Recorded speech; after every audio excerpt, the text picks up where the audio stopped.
Number first biology में, इसका नाम है पुष्टि पादपों में लैंगिक जनन। पुष्टि पादपों में लैंगिक जनन, ठीक है भाई।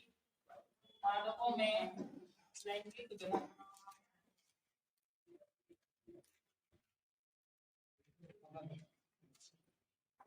इसके बारे में आप लोग एक बार पढ़ भी चुके हैं, दोबारा जो है रिवाइज करना शुरू करते हैं, ठीक है। Sexual reproduction in flowering plant,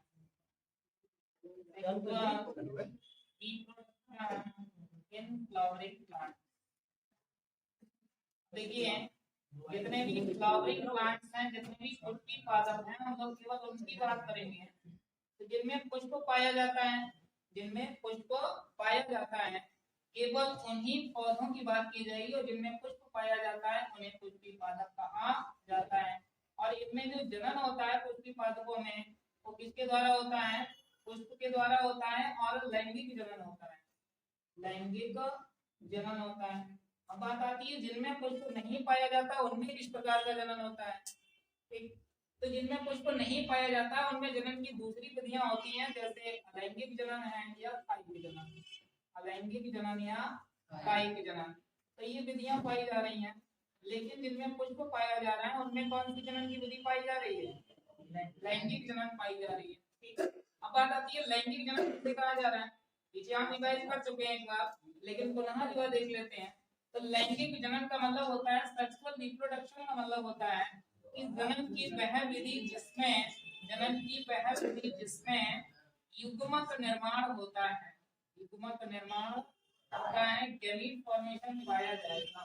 दूसरी चीज, जनन की वह विधि जिसमें निषेचन क्रिया पाई जाती है, युग्मक निर्माण और निषेचन प्रक्रिया पाई जाती है, तथा उत्पन्न होने वाली संतान, उत्पन्न होने वाली संतान अपने जनक के समान होती है, समरूप नहीं, समान होती है, समरूप नहीं, उसे लैंगिक जनन कहते हैं। उसे कौन सा जनन कहते हैं?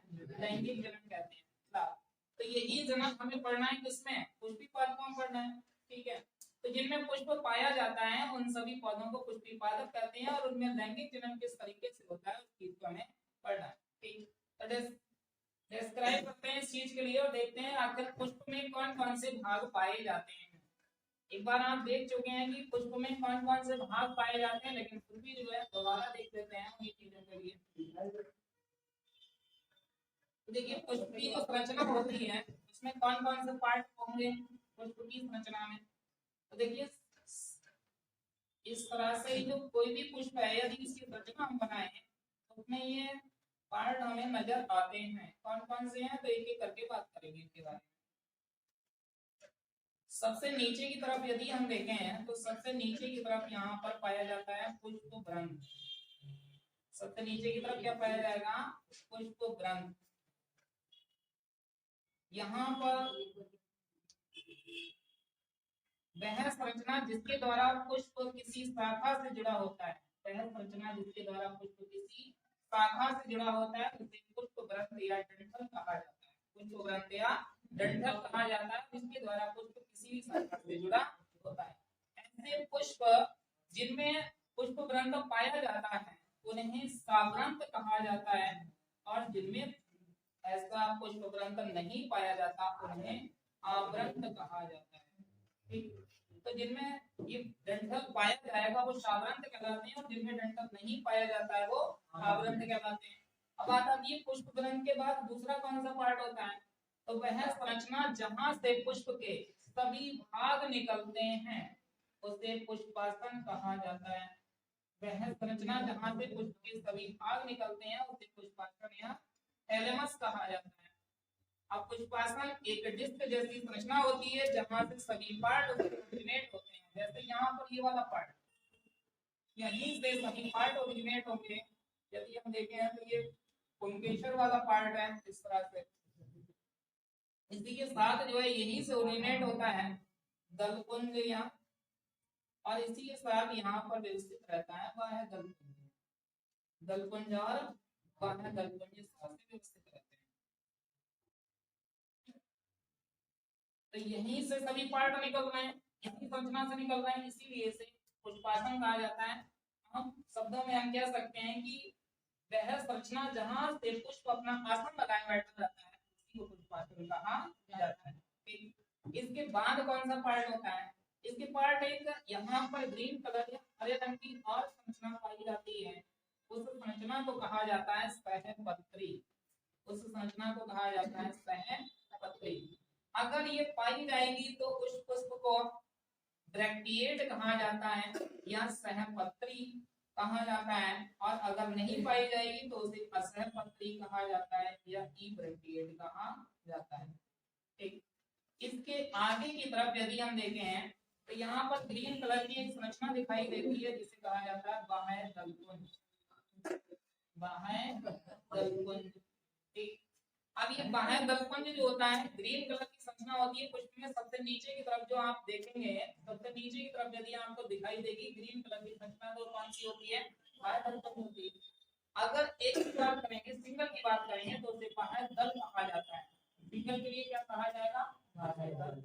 और अगर पूरा ग्रुप है तो उसे क्या कहा जाता है? बाह्य दलकुंज कहा जाता है। दूसरा, ये इसका काम क्या होता है?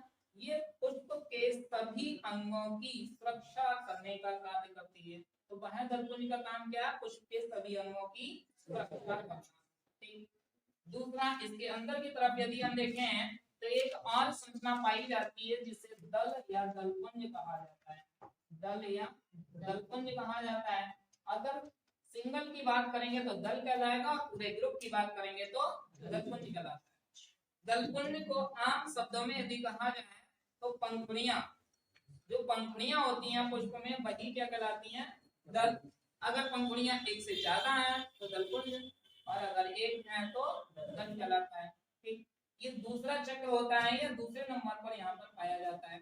दलकुंज होता है, कलर्ड होता है, रंगीन होता है। कलर्ड या रंगीन होने का भी यहाँ पर औचित्य है। आखिर ये रंगीन ही क्यों होता है? रंगहीन क्यों नहीं होता? सफेद क्यों नहीं होता? ज्यादातर ऐसे पुष्प आप जो देख रहे हैं उनमें दलकुंज रंगीन इसलिए होता है ताकि कीट पतंगों को आकर्षित किया जा सके, और कीट पतंगे जब आकर्षित होते हैं तो परागण क्रिया आसान हो जाती है। परागण क्रिया इसलिए आसान हो जाती है क्योंकि जब कीट पतंगे यहाँ पर आते हैं तो बैठते हैं, और बैठने के साथ साथ उनके शरीर से यहाँ से निकलने वाले परागकण चिपक जाते हैं और वो दूसरे पुष्पों पर पहुंचते हैं, तो इसी क्रिया को परागण कहते हैं। इसलिए इनके जो दलकुंज होते हैं वो किस रंग के होते हैं? रंगीन होते हैं, कलर्ड होते हैं, चटकीले रंग के होते हैं, इसलिए हमेशा जो है रंगीन पाए जाते हैं। अब बात आती है कि हमेशा ही मिलेंगे ऐसे रंगीन? हमेशा नहीं मिलते, सभी पुष्पों में रंगीन नहीं होते, रंगीन भी होते हैं। अब जिनमें रंगीन होते हैं तो उनमें किसके द्वारा परागण होगा? जिनमें दलकुंज रंगहीन होते हैं, किसी रंग के नहीं होते, अर्थात सफेद होते हैं, तो उनमें परागण क्रिया वायु द्वारा, उनमें कीटों द्वारा परागण नहीं होता, उनमें परागण क्रिया होती है वायु द्वारा। जबकि जिनमें रंगीन होते हैं उनमें किसके द्वारा होगा? कीटों द्वारा। ठीक है। अब इसके बाद यदि हम देखें तो एक और संरचना होती है, महीन धागों से जुड़ी हुई संरचना पाई जाती है और इसे कहा जाता है पुंकेसर। सिंगल के लिए पुंकेसर कहा जाएगा। अगर ये एक से ज्यादा है, पूरा ग्रुप है इनका, तो इन्हें क्या नाम दिया जाएगा?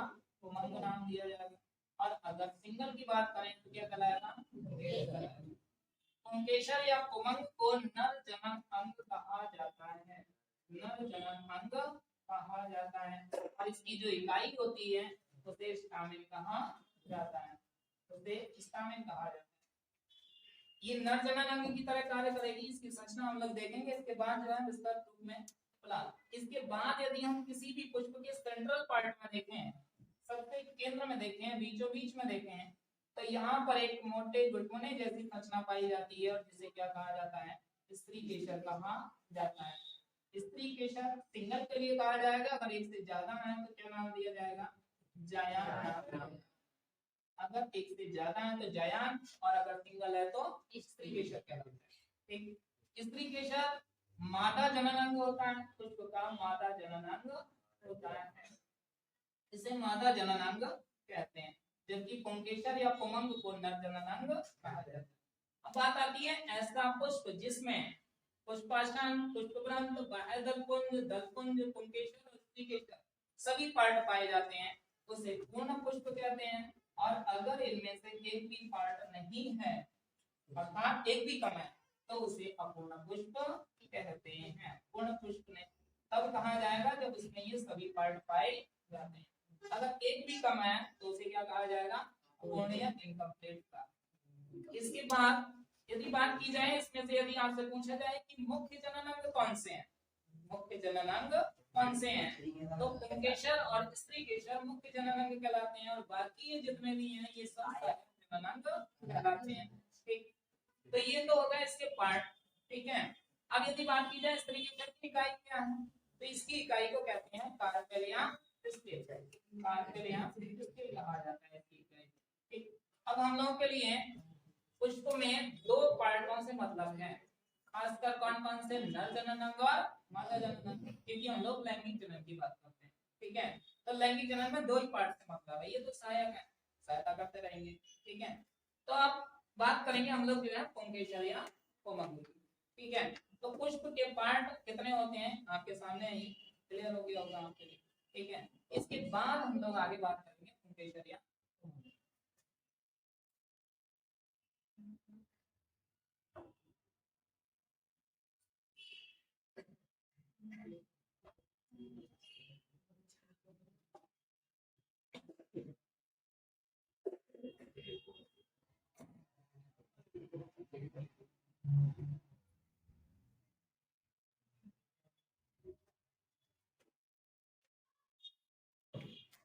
नेक्स्ट इसके बाद देखिए यदि पुंकेसर के बारे में बात की जाए या पुमंग की बात की जाए, तो इसकी संरचना को यदि हम जूम करके देखें तो दिखाई देती है। तो पहली बात तो ये जो पुंकेसर है वो कितने भागों में विभाजित होता है, कितने पार्ट में डिवाइड होता है, इसकी संरचना को यदि हम देखें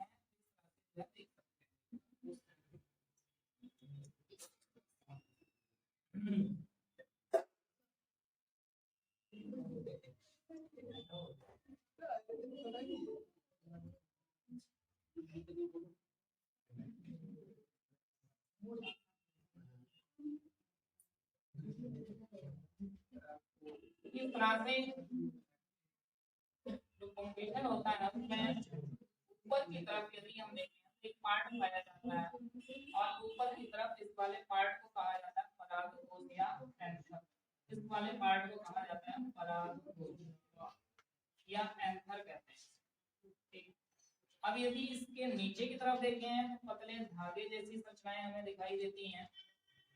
ये पतले धागे जैसी जो रचना होती है या फिलामेंट। अब जिस स्थान पर ये परागकोश तंतु से जुड़ता है, इस स्थान पर ये परागकोश तंतु से जुड़ता है, इसे कहा जाता है कनेक्टिव। ठीक है, इसे कनेक्टिव कहते हैं। इसमें सबसे मेन पार्ट जो है वो कौन सा है? परागकोश का। ठीक है, तो परागकोश को यदि हम देखें जूम करके बड़ा करके देखें सूक्ष्मदर्शी की सहायता से, तो यहाँ पर हमें 4 चैम्बर दिखाई देते हैं। ठीक है, 4 चैम्बर संरचना दिखाई देती है। इन 4 चैम्बर में कई परतें व्यवस्थित रहती हैं। यहाँ पर ये सबसे बाहर वाली परत है, इसके अंदर की तरफ एक परत और पाई जाएगी इस तरह से। इसके अंदर की तरफ यदि हम देखेंगे तो एक परत और पाई जाती है, और इसके अंदर एक परत और व्यवस्थित रहती है। कुल मिला के यदि हम देखते हैं तो 4 परतें पाई जाती हैं। इन 4 परतों के अंदर की तरफ, इन 4 परतों के अंदर की तरफ यहाँ पर छोटे छोटे कणों का निर्माण होता है, और इन छोटे छोटे कणों को कहा जाता है परागकण। इन छोटे छोटे कणों को परागकण कहा जाता है। ठीक, तो एंथर वाले पार्ट में ये जो 4 लोब पाए जा रहे हैं या जो 4 चैम्बर पाए जा रहे हैं, इन चारों चैम्बरों में 4 परतें होती हैं। उन चारों परतों के अंदर कौन बन रहा है? परागकण बन रहा है, और यही परागकण जो होते हैं नर युग्मक कहलाते हैं। यही परागकण क्या कहलाते हैं? नर युग्मक कहलाते हैं। ठीक, अब इन चारों चैम्बर के अंदर जो परागकण बन रहे हैं तो ये बाहर कैसे निकल के आएंगे, बाहर भी तो आना। अब बन रहे हैं चार परतों के अंदर, तो बाहर आने के लिए क्या होता है कि जिस दौरान ये बनकर तैयार हो जाते हैं, पूर्ण रूप से परिपक्व हो जाते हैं, उस दौरान यहाँ पर उपस्थित ये परतें, यहाँ पर उपस्थित ये परतें गलने लगती हैं, टूटने लगती हैं। और जब ये परतें गलने लगती हैं, टूटने लगती हैं, तब इसके पास केवल दो परतें बची, एक तो ये वाली परत और एक। अब यहाँ पर इस वाले पार्ट में छोटे छिद्र होते हैं, इस वाले पार्ट में छोटे छोटे छिद्र पाए जाते हैं। इन्हीं छिद्रों के माध्यम से ये पदार्थ कण कहाँ निकल आते हैं, बाहर की तरफ निकल आते हैं और वायु में आकर के मुक्त हो जाते हैं। अब जब ये परागकण बाहर आ जाते हैं, वायु में मुक्त हो जाते हैं, तो वायु के माध्यम से एक पौधे से निकलकर किसी दूसरे पौधे तक पहुंच जाते हैं। अब ये स्टोमियम कहलाता है, ठीक है। अब यहाँ से जब ये बाहर निकले हैं तो हवा के माध्यम से, कीट पतंगों के माध्यम से, तितलियों के माध्यम से या चींटियों के माध्यम से या चमगादड़ के माध्यम से, किसी भी माध्यम से एक पुष्प से निकलकर दूसरे पुष्प तक पहुंच जाते हैं। वो प्रक्रिया कहलाएगी परागण। तो हम लोग आगे डिस्कस करेंगे किस तरीके से जो वहां पर पहुंच रहे हैं। तो यहाँ पर यदि हम पुंकेसर की बात करें तो पुंकेसर में कितने पार्ट पाए जा रहे हैं, 3 पार्ट। सबसे मेन पार्ट कौन सा है, परागकोश। दूसरा कौन सा है, तंतु। और तीसरा पार्ट कौन सा है, जिसमें भी परागकोश सबसे मेन होता है और जिसके अंदर किसका निर्माण होता है, जब ये परिपक्व हो जाते हैं तो इसकी दो परतें डैमेज हो जाती हैं और ये बाहर इस छिद्र के द्वारा हवा में आ जाता है, ठीक है। और यहीं से ये हवा या वायु के जरिए या कीट पतंगों के जरिए दूसरे पुष्पों तक पहुंच जाता है। तो ये तो हो गया पुंकेसर के बारे में, ठीक है। अब हम लोग भी बात करते हैं आगे स्त्रीकेसर के बारे में, ठीक है। इसके